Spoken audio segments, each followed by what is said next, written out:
সাঈদ ইবনে হারিস রাদিয়াল্লাহু আনহু নিজের বুকটা নবী সাল্লাল্লাহু আলাইহি ওয়াসাল্লামের সামনে এইভাবে দিয়ে দিয়েছেন যে যতগুলো পাথর আসবে আমার গায়ে যেন লাগে, আমার নবীর গায়ে না লাগে। বুক যখন থেতলায় গেছে তখন পিঠ দিয়ে দিয়েছেন, ইয়া রাসূলুল্লাহ আপনার গায়ে একটা পাথর যেন না লাগে, আমার পিঠে লাগুক।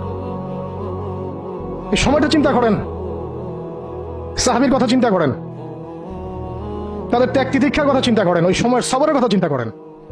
তাইফে যাওয়ার পরে 3টা গোত্রনেতা ছিল ওখানে। অনেক বড় কথা তো, আমি অল্প করে বলছি সময় সংক্ষিপ্ততার কারণে। একটা গোত্রনেতার নাম হচ্ছে আব্দে ইয়ালাইল। এর আন্ডারে বহু মানুষ ছিল, যদি সে ইসলাম কবুল করতো তাহলে ওই সবাই ইসলাম কবুল করতো, সে করে নাই। একটা গোত্রনেতার নাম ছিল আব্দে মাসউদ, তার আন্ডারে বহু মানুষ ছিল এবং বড় বড় ধনী ব্যবসায়ী, রাজনীতিবিদ, সে ইসলাম কবুল করে নাই। আরেকটা লোক ছিল, তার নাম হাবিব বিন আমর, এই 3 নাম্বার গোত্রনেতা। তো সেও ইসলাম কবুল করে নাই। ইসলাম কবুল না করার কারণে এই 3টা গোত্রনেতার কাছ থেকে, আপনারা কি মনে করেছেন একদিন দাওয়াত দেওয়া হয়েছে? প্রায় 1 মাস নবী সাল্লাল্লাহু আলাইহি ওয়াসাল্লাম এই তাইফের এই ময়দানে ছিলেন, দাওয়াতের ময়দানে। কোনো কিতাবে আসছে 10 দিন, কোনো কিতাবে আসছে 15 দিন, 17 দিন, কিন্তু অ্যাপ্রক্সিমেটলি 1 মাস। এটা বিভিন্ন সিরাতের কিতাবে আসছে। এই 1টা মাস তাইফে থাকা, খাওয়া দাওয়া তো আল্লাহ ভালো জানেন কি হয়েছে। তার সাথে একজন মাত্র সাহাবী, দরজায় দরজায় দাওয়াত দেয়া, এবং সবাই দাওয়াত রিফিউজ করলো। বড় বড় 3টা গোত্রনেতাও রিফিউজ করে দিল।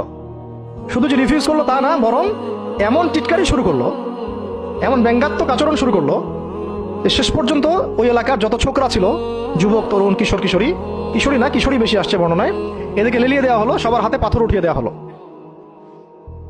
যে এই ব্যক্তি মাজনুন, নাউযুবিল্লাহি মিন যালিক। মাজনুন মানে পাগল, এই ব্যক্তি কাযযাব, এই ব্যক্তি মিথ্যাবাদী, এই ব্যক্তি সাহের, এই ব্যক্তি জাদুকর। কাকে বলা হচ্ছে? সবাই মিলে পাথর মারো তাকে, নাউযুবিল্লাহি মিন যালিক।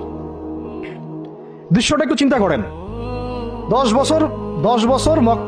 বছর মক্কায় দাওয়াত দেওয়ার পর চতুর্দিক থেকে কুরাইশের নির্যাতন, নিপীড়ন, শারীরিকভাবে, মানসিকভাবে, আত্মিকভাবে, সামাজিক বয়কট। 3 বছর গাছের ছালপাতা খেয়ে পাহাড়ের পদতলে জীবন কাটানো বনু হাশেমের। আবার আমল হুজনও হয়ে গেছে। ওই একই বছরে কয়েকদিনের মধ্যেই চাচা আবু তালেব ইন্তেকাল করেছেন, খাদিজা রাদিয়াল্লাহু আনহাও ইন্তেকাল করেছেন। কি অবস্থা ওই সময় চিন্তা করে, কি কষ্টের সময়, কিরকম কষ্টের সময় আমরা তো উপলব্ধি করতে পারবো না। আমরা তো গাজাবাসীর কষ্ট উপলব্ধি করতে পারি না, রাসূলুল্লাহ সাহাবীদের কষ্ট কি উপলব্ধি করতে পারবো? এই অবস্থায় আশার আলো নিয়ে তাইফে যাওয়া, সেখানে গিয়ে যে 1 মাস মেহনত করার পর এই অবস্থা, সমস্ত ছোকরাটা পাথর মারা শুরু করলো। কি পাথর মারার সে গতি, যেখানে পাথর মারা হয়েছে ওই জায়গা আমরা দেখে আসছি আলহামদুলিল্লাহ। কি পাথর মারার গতি! এমন পাথর মারা হচ্ছিল যে রাসূল সাল্লাল্লাহু আলাইহি ওয়াসাল্লামের মানে গায়ে লেগে রক্ত বের হতে হতে সেই রক্ত দিয়ে পায়ের যে জুতাটা আছে, এই জুতাটা আটকে গেছে। এইভাবে জুতা খোলা যাচ্ছে না, রাসূলুল্লাহ সাল্লাল্লাহু আলাইহি ওয়াসাল্লাম পা থেকে জুতা খোলা যাচ্ছে না, রক্তে আটকে গেছে। আর মানুষ বলছে পাগল, মিথ্যাবাদী, হ্যাঁ, জাদুকর, জিনে আসর করছে। মানুষ বলতেছে এগুলা। রাজনৈতিক ক্ষমতা চাই মনে হয়, হ্যাঁ, অর্থ চাই মনে হয়, দুনিয়ার জৌলস মনে হয় চায়, আমাদের ঐক্য বিনষ্ট করতে আসছে।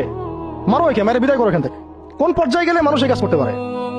কি পরিমাণ ক্ষোভ থাকলে মানুষ এই কাজটা করতে পারে?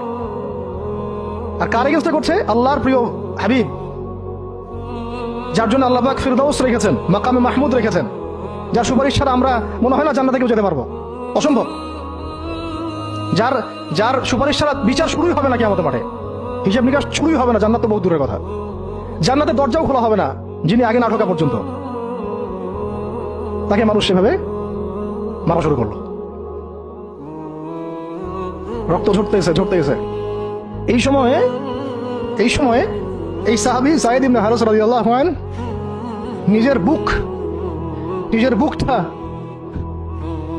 বুকটা নবী সাল্লাল্লাহু আলাইহি ওয়াসাল্লামের সামনে এইভাবে দিয়ে দিয়েছেন যে যতগুলো পাথর আসবে আমার গায়ে যেন লাগে, আমার নবীর গায়ে না লাগে। বুক যখন থেতলায় গেছে তখন পিঠ দিয়ে দিয়েছেন, ইয়া রাসূলুল্লাহ আপনার গায়ে একটা পাথর যেন না লাগে, আমার পিঠে লাগুক। এই সময়টা চিন্তা করেন, সাহাবীর কথা চিন্তা করেন, তাদের ত্যাগ তিতিক্ষার কথা চিন্তা করেন, ওই সময়ের সবরের কথা চিন্তা করেন।